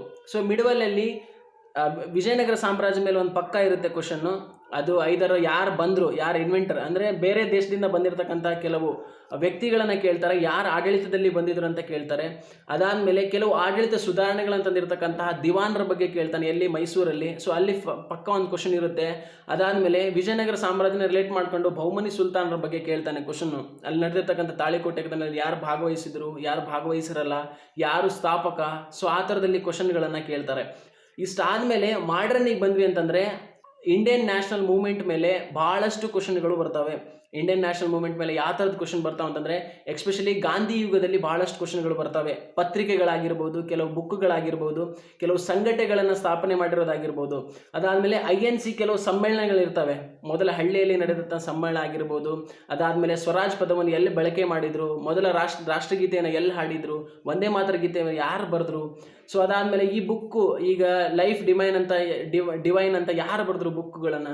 ಸೊ ಈ ಥರದ ಕ್ವಶನ್ಸ್ಗಳನ್ನು ಕೇಳ್ತಾರೆ ಅಲ್ಲಿ. ಸೊ ಎಕ್ಸ್ಟ್ರೀಮ್ ರೈಟ್ಸ್, ಈಗ ಕ್ರಾಂತಿಕಾರಿಗಳಲ್ಲಿ ಕೂಡ ಕೆಲವು ಕ್ವಶನ್ಗಳನ್ನು ಕೇಳ್ತಾರೆ.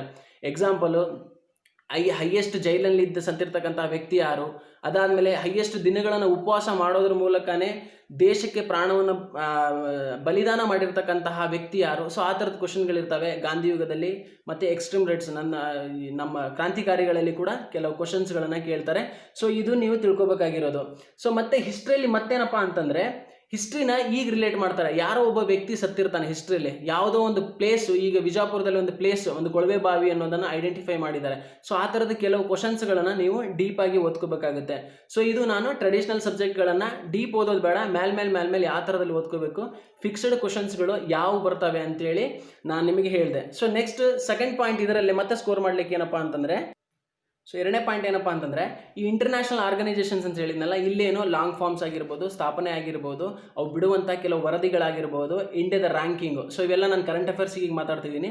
ಅದಾದಮೇಲೆ ಇಂಪಾರ್ಟೆಂಟ್ ಸಮಿಟ್ಗಳಾಗಿರ್ತವೆ. ಎಕ್ಸಾಂಪಲ್ G7 ಎಲ್ಲಿ ನಡೀತು, ಯಾವಾಗ ನಡೆಯುತ್ತೆ, G22 22 ಎಲ್ಲಿ ನಡೆಯುತ್ತೆ.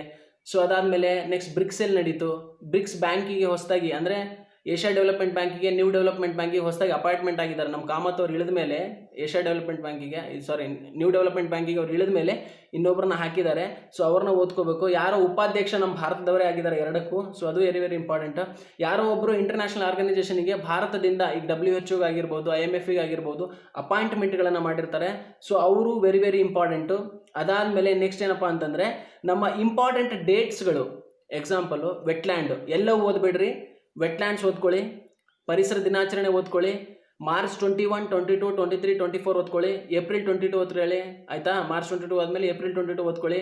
ಅದಾದಮೇಲೆ ಜೂನ್ 5 ಓದ್ಕೊಳ್ಳಿ, ಜೂನ್ 21 ಓದ್ಕೊಳ್ಳಿ. ಸೊ ಈ ಥರದ ಕ್ವಶನ್ಗಳು ಹೆಂಗೆ ಹೇಳ್ತೀನಿ ಅಂದರೆ, ಪರಿಸರ ದಿನ ಆಗಿರ್ಬೋದು, ಬ್ಲಡ್ ಡೊನೇಷನ್ ಡೇ ಆಗಿರ್ಬೋದು. ಅದಾದಮೇಲೆ ವರ್ಲ್ಡಲ್ಲೇ ಮೊಟ್ಟ ಮೊದಲ ಬಾರಿಗೆ ವರ್ಲ್ಡ್ ಕಾಟನ್ ಡೇ ಅಂತ IMF ಆಚರಣೆ ಮಾಡಿದೆ ಅಕ್ಟೋಬರ್ 7ಗೆ. ಹೋದ್ಸಲ ಪೋಸ್ಟಲ್ ಡೇ ಕೇಳಿದಾರಲ್ಲ, ಅದೇ ಥರ ಈ ಸಲ world cotton day October 7. So ಈ ಥರದ ಕ್ವಶನ್ಗಳು ಕೆಲವಿದ್ದಾವೆ. ಅದಾದಮೇಲೆ ಮುಸ್ಲಿಂ ಮಹಿಳೆಯರ ಹಕ್ಕು ದಿನಾಚರಣೆ ಅಂತೇಳಿ ಒಂದು ಮಾಡಿದ್ದೀವಿ, ಆಯಿತಾ, ಆಗಸ್ಟ್ 1ಗೆ. ಯಾಕಂದರೆ ತಲಾಕ್ ತಂದು 1 ವರ್ಷ ಕಂಪ್ಲೀಟ್ ಆಗಿರೋದ್ರಿಂದ ಅದನ್ನು ಹೊಸದಾಗಿ ಸೇರಣೆ ಮಾಡಿದ್ದಾರೆ.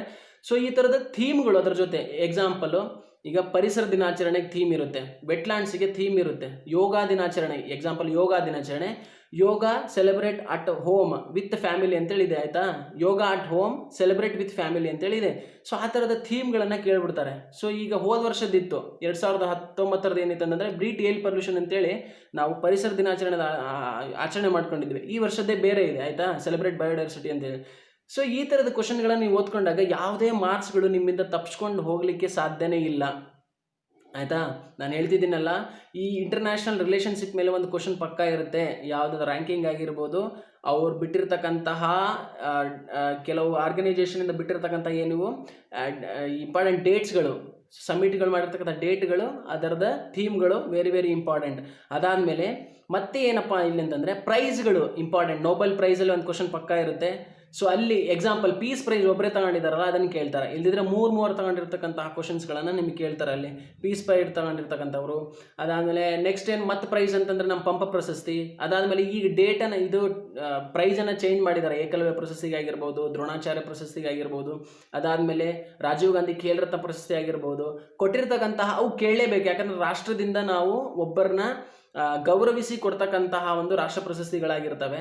ಸೊ ಅವನ್ನು ಓದ್ಕೋಬೇಕು. ಫಾಲ್ತು ಏನು ಓದ್ಕೋಬೇಡಿ ಇಲ್ಲಿ. ಅಂದರೆ ಇಲ್ಲಿ ಯಾವುದೋ ಒಂದು ಸಣ್ಣದ ಪ್ರೈಸ್ ಕೊಟ್ಟಿರ್ತಾರೆ ಅಂಥವನ್ನು ಓದ್ಕೋಬೇಡಿ. ಅದು ಬಿಟ್ಟು ಕರ್ನಾಟಕ ಸರ್ಕಾರದಿಂದ ಎಲ್ಲಿ ನಮ್ದು ಇದು ನಡೀತು, ಅದು ಅಖಿಲ ಭಾರತ ಕನ್ನಡ ಸಾಹಿತ್ಯ ಸಮ್ಮೇಳನ ಎಲ್ಲಿ ನಡೀತು, ನೆಕ್ಸ್ಟ್ ಎಲ್ಲಿ ನಡೆಯುತ್ತೆ, ಅದಾದಮೇಲೆ ನಮ್ಮ ಪಂಪ ಪ್ರಶಸ್ತಿ ಆಗಿರ್ಬೋದು, ಸರಸ್ವತಿ ಸನ್ಮಾನ ಇಂಪಾರ್ಟೆಂಟ್, ಸರಸ್ವತಿ ಸನ್ಮಾನ. ಸೊ ಇಂಥ ಪ್ರಶಸ್ತಿಗಳನ್ನು ನೀವು ಖಂಡಿತವಾಗಿ ಓದಿದ್ದಲ್ಲಿ ನಿಮಗೆ ಕನ್ಫ್ಯೂಷನ್ ಮಾಡ್ಕೋಬೇಡಿ. ಅದು ಯಾವ ವರ್ಷ 84ನೇ ಅಖಿಲ ಭಾರತ ಕನ್ನಡ ಸಾಹಿತ್ಯ ಸಮ್ಮೇಳನ ಎಲ್ಲಿ ನಡೀತದೆ ಅಂತ ಧಾರವಾಡದಲ್ಲಿ ಅಂತ ಅಟ್ಲೀಸ್ಟ್ ಹೇಳ್ಬೋದು, 85ನೇ ಅಲ್ಲಿ ಹಾವೇರಲ್ಲಿ. ಸೊ ಆ ಥರದಲ್ಲಿ ಹೇಳಿ ಆಯಿತಾ. ಪರ್ಫೆಕ್ಟ್ನೆಸ್ ಇರಬೇಕು. ಈಗೇನು ಓದ್ತಿರಲ್ಲ ಅದು ಅಷ್ಟು ಪರ್ಫೆಕ್ಟ್ ಆಗಿರಬೇಕು. ಸೊ ಫೈನಲಿ ನಾನೇನು ಹೇಳೋದು, ಜಾಸ್ತಿ ಕರೆಂಟ್ ಅಫೇರ್ಸಿಗೆ ಟೈಮ್ ಕೊಡಿ. ಮೆಂಟಲ್ ಎಬಿಲಿಟಿ ಪಕ್ಕ ಬಿಡಿಸಿ. ಮೆಂಟಲ್ ಎಬಿಲಿಟಿ ಎಲ್ಲನೂ ಬಿಡಿಸ್ಬೇಡಿ, ಕ್ಲಾಕ್ ಮೇಲೆ ಮಾಡಿ. Distance and time, distance and work, ಇದು time and work, time and distance, ಅದಾದಮೇಲೆ train problems, blood relation, direction, ಅದಾದಮೇಲೆ ನೆಕ್ಸ್ಟ್ ಏನಪ್ಪ ಅಂತಂದರೆ ಇಲ್ಲಿ ಮತ್ತೆ ಮೆಂಟಲ್ ಎಬಿಲಿಟಿ ಏನಂತಂದರೆ ದಾಳಗಳು. ಸೊ ಒಂದು 8 ಓದ್ಕೊಳ್ಳಿ ಆಯಿತಾ. 10 ಕೊಡಲಿ, 8 ಮಾಡುವಂಥ ಕೆಪಾಬಿಲಿಟಿ ನಿಮ್ಮಲ್ಲಿ ಇರುತ್ತೆ. ಸೊ ಅಂಥವನ್ನ ರೂಢಿ ಮಾಡ್ಕೊಳ್ಳಿ. ಯಾವುದೋ ಬರ್ತಿರಲ್ಲ ಅದ್ರ ಬಗ್ಗೆ ತಲೆ ಕೆಡಿಸ್ಕೊಳ್ಳಿಕ್ಕೆ ಹೋಗಬೇಡಿ ಆಯಿತಾ. ನಿಮಗಿಲ್ಲಿ ಸೈನ್ ಟೀಟಾ ಕಾಸ್ಟ್ ಟೀಟಾದ ಬಗ್ಗೆ ತಿಳ್ಕೊಳ್ಳುವಂಥ ನೆಸೆಸಿಟಿ ಏನಿರಲ್ಲ. ಬರುವಂತಹ ಕೆಲವು ಅಟ್ಲೀಸ್ಟ್ ನೀನು ಆಪ್ಟಿಟ್ಯೂಡ್ ಮಾಡಲ್ಲ ಅಂತಂದರೆ ರೀಸನಿಂಗಲ್ಲಿ, ಅಂದರೆ ಬ್ಲಡ್ ರಿಲೇಷನ್ ಆಗಿರ್ಬೋದು. ಸೊ ಈ ಥರದ ಕ್ವಶನ್ ರೀಸನಲ್ಲಿ ಹೊಡೆಯುವಂಥ ಕ್ವಶನ್ಗಳು, ಈಗ ನಂಬರ್ ಸೀರೀಸ್ ಆಗಿರ್ಬೋದು, ಇಂಥ ಕ್ವಶನ್ಸ್ಗಳನ್ನು ನೀವು ಓದಲೇಬೇಕು. ಸೊ ಈಗ ಮೆಂಟಲ್ ಎಬಿಲಿಟಿನ ಜಾಸ್ತಿ ಬಿಡಿಸಿ. ಅಟ್ಲೀಸ್ಟ್ ಒಂದು 10 days ಆದರೂ ಕೂಡ ಅದಕ್ಕೆ ಗೌರವ ಕೊಡ್ಬೇಕಂದ್ರೆ ಈ 10 ದಿನದಲ್ಲಾದರೂ ಒಂದು 6 ಪ್ಯಾಟರ್ನನ್ನು ಕಲೀರಿ ಆಯಿತಾ. ಕೆಲವು ಸಾರ್ಗಳು ಮಾಡ್ತಾನೆ ಇರ್ತಾರೆ ಪಾಠ, ಆನ್ಲೈನ್ ಆದರೂ ಕೇಳಿ. ನೀವು ಇಲ್ಲ ಅಂತಂದರೆ ಸ್ವಂತ ಬಿಡಿಸಿ ಹಳೆ ಕ್ವಶನ್ ಪೇಪರ್ಗಳು. ಸೊ ಅದೊಂದಾಯಿತು, ಕರೆಂಟ್ ಅಫೇರ್ಸ್ ಆಯಿತು, ಮೆಂಟಲ್ ಎಬಿಲಿಟಿ ಆಯಿತು. ಸೈನ್ಸಿಗೆ ಏನು ಮಾಡಬೇಕು ಸರ್ ಅಂತ ನೀವೇನಾದರೂ ಕೇಳಿದರೆ, ಸೈನ್ಸಿಗೆ only old question papers, millennium, KM Suresh ಸಾರ್ದು old question paper, millennium old question paper, ಅದಾದಮೇಲೆ ನಾಯಕನ್ಲಿ ಸೈನ್ಸ್ ಓಲ್ಡ್ ಕ್ವಶನ್ ಪೇಪರ್ಸು, ಇವಿಷ್ಟನ್ನೇ ಬಿಡಿಸಿ. ಅದಾದಮೇಲೆ ಚಿಗುರು ಸರ್, ಅಂದರೆ ಈಗ ನಮ್ಮ ಬಾಬು ರೆಡ್ಡಿ ಸರ್ ಅವ್ರು ಬರೆದಿರ್ತಕ್ಕಂಥ ಚಿಗುರು ಬುಕ್ಕಲ್ಲಿ ಸೈನ್ಸ್ ಕ್ವಶನ್ಸ್ಗಳನ್ನು ನೀವು ರಿಪಿಟೇಷನ್ ಮಾಡಿ. ಸೊ ಫೈನಲಿ ನಾನು ಏನು ಹೇಳೋದಪ್ಪ ಅಂತಂದರೆ 60% ಕ್ವಶನ್ಸ್ಗಳನ್ನು ಇಷ್ಟಲ್ಲಿ ಕವರ್ ಮಾಡ್ಕೊಂಡ್ರೆ ಇನ್ನು 40% ಕ್ವಶನ್ಸ್ಗಳು ಏನು ಬರ್ತಾವಪ್ಪ ಅಂತಂದರೆ ನೀವು ರಿಪೀಟೆಡ್ ಕ್ವಶನ್ಸ್ಗಳಿರ್ತವೆ. ಅವನ್ನ ಎಲ್ಲಿ ಮಾಡ್ಬೇಕಂತಂದರೆ ಓನ್ಲಿ ಓಲ್ಡ್ ಕ್ವಶನ್ ಪೇಪರ್ಸ್. ಇವಾಗ ನಿಮ್ಮ ಕೊನೆಯ ಕ್ಷಣದ ತಯಾರಿ ಹೆಂಗಿರ್ಬೇಕಪ್ಪ ಅಂತಂದರೆ only old question papers. Next mental ability, current affairs, ಅದಾದಮೇಲೆ ನೆಕ್ಸ್ಟ್ ಸ್ಟ್ಯಾಟಿಕ್ ಜಿಕೆ ಇಷ್ಟೇ ಇರಬೇಕು. ಇಷ್ಟು ಮಾಡಿದವರು ಖಂಡಿತವಾಗೂ ಪಾಸ್ ಆಗ್ತೀರಾ, ನೀವು ಯಾವುದೇ ಕನ್ಫ್ಯೂಷನ್ ಇಲ್ಲದೆ ಆಯಿತಾ. ಸೊ ಇದನ್ನು ನಾನು ನಿಮಗೆ ಹೇಳಲಿಕ್ಕೆ ಇಷ್ಟಪಡ್ತೀನಿ. ಮತ್ತೇನು ಹೇಳೋದಂದ್ರೆ, ನೀವು ಕರೆಂಟ್ ಅಫೇರ್ಸ್ ಓದ್ತಿರಲ್ಲ ಹಿಂದೆ ಓದಿ. ಈಗ ಸೆಪ್ಟೆಂಬರಿಂದ ಹಿಂದೆ ಹೋಗಿ ಆಯಿತಾ. ಹಿಂಗೆ ಹೋಗಿ ಎಲ್ಲ ಡೀಪಾಗಿ ಓದ್ಕೋಬೇಡಿ.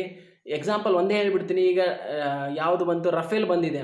ಸೊ ರಫೇಲ್ ಬಗ್ಗೆ ಏನು ಕ್ವಶನ್ ಕೇಳ್ತಾರೆ, ರಫೇಲ್ ಇದು ಏನು ಯುದ್ಧ ವಿಮಾನನ, ನೆಕ್ಸ್ಟ್ ಯಾವ ದೇಶದಿಂದ ತಂದಿರ್ತಾರೆ ಆಯಿತಾ, ಎಲ್ಲಿ ಇಳೀತು ಫಸ್ಟು, ಓಕೆ ಅಂಬಾಲಾ ಎಲ್ಲಿದೆ, ಆ ವಾಯುನೆಲೆ ಕೇಳ್ತಾರೆ. ಮತ್ತು ಫ್ರಾನ್ಸಿಂದ ಯಾವುದೋ ಒಂದು ನೆಲೆ ಇದೆ, ಯಾವ ದೇಶ ಇದರ ಮಿಡವಲ್ ಆಗಿ ಯಾವ ದೇಶ ಬಂದ್ಬಿಡುತ್ತೆ, ಇಷ್ಟೇ ಕೇಳ್ತಾರೆ. ಅದು ಬಿಟ್ಟು ಅದ್ರ ಉದ್ದ ಎಷ್ಟು, ಅಗಲ ಎಷ್ಟು ಡೆನ್ಸಿಟಿ ಇದೆ, ಎಷ್ಟು ಸ್ಪೀಡಲ್ಲಿ ಹೋಗ್ತದೆ, ಏನೂ ಕೇಳಲ್ಲ. ಅದು ಕೇಳಿಲ್ಲ ಅಂದರೆ ಇನ್ನೂ ಟ್ವಿಸ್ಟಾಗಿ ಏನು ಕೇಳ್ತಾರೆ, ಇದರಲ್ಲಿ ಯಾವುದು ಯುದ್ಧ ವಿಮಾನ ಹೌದು ಅಲ್ಲ ಅಂತ ಕೇಳ್ತಾರೆ ಆಯಿತಾ. ಅಲ್ಲಿ ಮಿರಜ್ ಕೊಟ್ಟಿರ್ತಾನೆ, MiG-21 ಕೊಟ್ಟಿರ್ತಾನೆ, ಅದಾದಮೇಲೆ ಈಗ ನಮ್ಮ ತಂದಿರ್ತಕ್ಕಂಥ ರಫೇಲ್ ಕೊಟ್ಟಿರ್ತಾನೆ. ಸೊ ಇದಕ್ಕೆ ಕೊಟ್ಟು ಯಾವುದೋ ಒಂದು ಹೆಲಿಕಾಪ್ಟರ್ ಹಾಕಿರ್ತಾನೆ, ಅಲ್ಲಿ ಚಿನೂಕ್ ಹಾಕಿಬಿಟ್ಟಿರ್ತಾನೆ. ಇದರಲ್ಲಿ ಯಾವುದು ತೆಗೀರಿ ಅಂತ ಕೇಳ್ತಾನೆ. ಅವು ಸೈನ್ಸ್ ಆ್ಯಂಡ್ ಟೆಕ್ನಾಲಜಿ ಕ್ವಶನ್ಸು. ಎಕ್ಸಾಮಿಗೆ ಬರುವಂಥವು ಸೈನ್ಸ್ ಆ್ಯಂಡ್ ಟೆಕ್ನಾಲಜಿ ಕ್ವಶನ್ಸ್ಗಳು, ಅವು ಸ್ಪೇಸ್ ರಿಲೇಟೆಡ್ಡು, ಮಾಹಿತಿ ತಂತ್ರಜ್ಞಾನ ರಿಲೇಟೆಡ್ ಕ್ವಶನ್ಸ್ಗಳು ಜಾಸ್ತಿ ಇರ್ತವೆ. ಇಲ್ಲಿ ಜೆನೆಟಿಕಲ್ಲಿ ಜಾಸ್ತಿ ಕೇಳಲ್ಲ, ಜೆನೆಟಿಕ್ ಟೆಕ್ನಾಲಜಿ ಜಾಸ್ತಿ ಕೇಳಲ್ಲ ಆಯಿತಾ. ಸೊ ಅದಕ್ಕೆ ನೀವು ಕರೆಂಟ್ ಅಫೇರ್ಸನ್ನು ಹಿಂದೆ ಓದ್ಕೊತ ಹೋಗಿ. ಮಿನಿಮಮ್ ಅಂತಂದ್ರು 8 ರಿಂದ 9 ಓಲ್ಡ್ ಕ್ವಶನ್ಸ್ ಬಂದರೂ ಬರ್ಬೋದು. ಯಾಕಂದರೆ 2019 ಯಾವುದೇ ಕ್ವಶನ್ಸ್ಗಳು ಬಂದಿಲ್ಲ ಎಕ್ಸಾಮ್ಗಳಿಗೆ. ಸೊ ಅದಕ್ಕೆ 2019 ಮೇಲ್ಮೇಲೆ ಒಂದ್ಸಲ ನೋಡ್ಕೊಂಡ್ಬನ್ನಿ. ಅದಾದಮೇಲೆ ಶಾರ್ಟ್ ನೋಟ್ಸನ್ನು ಮಾಡ್ಕೊಳ್ಳಿ. ಇವಾಗ ಬರೆದು ಪ್ರಾಕ್ಟೀಸ್ ಮಾಡೋಕ್ಕೆ ಹೋಗ್ಬೇಡ್ರಿ. ಹೈಲೈಟ್ ತಗೊಂಡು ಜಸ್ಟ್ ಅದು ಬುಕ್ಕಲ್ಲಿ ನೀವು ರೆಫರೆನ್ಸಿಗೆ ಇಟ್ಕೊಳ್ಳಿ ಆಯಿತಾ. ನಾನು ಹೇಳಿದ್ನಲ್ಲ, ಮಿನಿಮಮ್ ಅಂದರೂ 12 ಮಂತ್ಸಿಂದು ಕರೆಂಟ್ ಅಫೇರ್ಸ್ಗಳು ಮೇಲ್ಮೇಲೆ ಓದ್ಕೊಂಡು ಬರಲೇಬೇಕು. ನಿಮಗೆ ಯಾವುದೇ ರೀತಿಯಲ್ಲಿ ಡೀಪಾಗಿ ಕ್ವಶನ್ಸ್ ಕೇಳಲ್ಲ. ರಫೇಲ್ ಇದು ಒಂದು ಯುದ್ಧ ವಿಮಾನ, ಯುದ್ಧ ಹೆಲಿಕಾಪ್ಟರ್, 2 ಅಲ್ಲ 2 ಹೌದಂತ ಅಷ್ಟೇ ಕೊಡ್ತಾನೆ. ರಫೇಲ್ ಯುದ್ಧ ವಿಮಾನ ಯಾವ ದೇಶದಿಂದ ಎರವಲು ಪಡೆಯಲಾಯಿತು, ಫ್ರಾನ್ಸ್. ಎಷ್ಟಂತ ಯಾವತ್ತೂ ಕೇಳಿಲ್ಲ ರೀ ಕ್ವಶನು, ಎಷ್ಟು ತರಬೇಕಿತ್ತು ಎಷ್ಟು ತಂದಾರಂತ. ಅದು ಫಾಲ್ತು ನೀವು ಓದ್ಕೊಳ್ಳೋಂಥದ್ದು. ಅದು ಪ್ಯಾಟರ್ನಲ್ಲಿ ಬರಲ್ಲ. ಯಾವ ಸ್ಪರ್ಧಾರ್ಥಿಯೂ ಆ ಥರ ಓದಲ್ಲ. ಸೊ ಆ ಥರ ಓದ್ತಿದ್ದೀರಿ ಅಂತಂದರೆ ಚೇಂಜ್ ಮಾಡ್ಕೊಳ್ಳಿ. ಅದ್ರ ಬಗ್ಗೆ ಏನು ಕ್ವಶನ್ಸ್ ಕೇಳ್ತಾನೆ ಅಷ್ಟೇ ಕೇಳ್ತಾನೆ ಅಂತ ಅರ್ಥ. ರಾಮ ಮಂದಿರ ಆಗಿರ್ಬೋದು, ಬಾಬ್ರಿ ಮಸೀದಿ ಆಗಿರ್ಬೋದು, ಸೊ ಇಲ್ಲೇನೋ ಜಗಳ ನಡೀತಿದೆ, ಅಲ್ಲೇನೋ ಜಗಳ ನಡೀತಿದೆ, ಯಾವುದೂ ಕೇಳಲ್ಲ. ಅದರ ಮೇಲೆ ಕೇಳಿದರೆ ನೂನ್ಮತಿ ಆಯೋಗ ಅಂತ ಕೇಳ್ತಾರೆ, ನಾನಾಮತಿ ಆಯೋಗ, ನಾನಾಮತಿ ಸಮಿತಿ ಯಾವುದಕ್ಕೆ ಸಂಬಂಧಪಟ್ಟಿದೆ ಅಂತ ಅಷ್ಟೇ ಕ್ವಶನ್ ಬರುತ್ತೆ. ಅದನ್ನು 5 ಪೇಜ್ 6 ಪೇಜ್ ಬರೆದಿರ್ತಾರೆ. ಅಂದರೆ ಎಲ್ಲವನ್ನು ಓದ್ಕೊಂಡು ಕೂತ್ಕೊಳ್ಳೋಕೆ ಹೋಗಬೇಡಿ, ಆಯಿತಾ. ಸೊ ಇದು ನನ್ನ ಪ್ಯಾಟ್ರನ್ ನಿಮಗೆ ಹೇಳ್ತಿರೋದು ಏನಂತಂದರೆ, ಓಲ್ಡ್ ಕ್ವಶನ್ ಪೇಪರ್ಗಳನ್ನು ರಿಪಿಟೇಷನ್ ಮಾಡಿ ನೀವು ಆಗ್ತೀರಾ, ಖಂಡಿತವಾಗ್ಲೂ ಆಗ್ತೀರಾ, ನಾನು ಹೇಳ್ತಿದ್ದೀನಿ. ಯಾಕಂದರೆ ಫಿಕ್ಸ್ಡ್ ಕ್ವಶನ್ಸ್ಗಳನ್ನು ಹೇಳಿದ್ದೀನಿ ಯಾವ ಥರದಲ್ಲಿ ಕವರ್ ಮಾಡ್ಕೋಬೇಕಂತೇಳಿ. ಓಲ್ಡ್ ಕ್ವಶನ್ ಪೇಪರ್ಗಳನ್ನು ಬಿಡಿಸಿ ನಿಮ್ಮ ಲಾಸ್ಟ್ ಈಗ ಫೈನಲ್ ನಿಮ್ದು ಎಷ್ಟಾಗಿರ್ಬೇಕು ಪೇಜ್ ಅಂದರೆ ಓನ್ಲಿ 40 ಪೇಜಸ್ ಆಗಿರ್ಬೇಕು. ಎಲ್ಲ ಸಬ್ಜೆಕ್ಟ್ಗಳನ್ನು ಕೂಡಿ 40 ಪೇಜಸ್ ಆಗಿರಬೇಕು. ಅದು ಹೋಗ್ತಾ ಹೋಗ್ತಾ ಹೋಗ್ತಾ ನಿಮ್ಮ 40 ಮಿನಿಟ್ಸಲ್ಲಿ ಕವರ್ ಆಗುವಂತಹ ಒಂದು ಒಳ್ಳೆಯ ನಿಮ್ಮ ಕೈಯಲ್ಲೇ ತಯಾರಿಸಿದ ಟೆಕ್ಸ್ಟ್ ಬುಕ್ ಆಗಿರಬೇಕು, ಆಯಿತಾ. ಯಾರ ಹಂಗಲ್ಲೂ ಬದುಕಬೇಡಿ, ಹೇಳ್ತಿದ್ದೀನಲ್ಲ, ಯಾರೋ ನೋಟ್ಸ್ ಮಾಡಿಕೊಡ್ತಾರೆ, ಯಾರೋ ಕರೆಂಟ್ ಅಫೇರ್ಸ್ ಮಾಡಿಕೊಡ್ತಾರೆ, ಅಂಥ ಹಂಗಲ್ಲಿ ಬದುಕಕ್ಕೆ ಹೋಗಬೇಡಿ. ಅಂಥ ಹಂಗಲ್ಲಿ ಬದುಕ್ತೀರಾ ಅಂತಂದರೆ ಈ ಫೀಲ್ಡಿಗೆ ಬರೋಕ್ಕೆ ಹೋಗಬೇಡಿ. ನಿಮ್ಮ ಸ್ವಂತ ಧೈರ್ಯದಿಂದ, ಸ್ವಂತ ಚಾಣಾಕ್ಷತನದಿಂದ ನೀವು ತೆಗೆಯುವಂಥ ಕ್ವಶನ್ಸ್ಗಳು ಬರ್ತವೆ. ಇದನ್ನು ನಾನು ಅನುಭವಿಸಿದ್ದೀನಿ. ನಾನು ಇಂಡಿಪೆಂಡೆಂಟ್ ಆಗಿ ಯಾವುದೇ ಅಂದರೆ ಸಹಪಾಠಿಗಳೊಂದಿಗೆ ಇರಲಿ, ಆದರೆ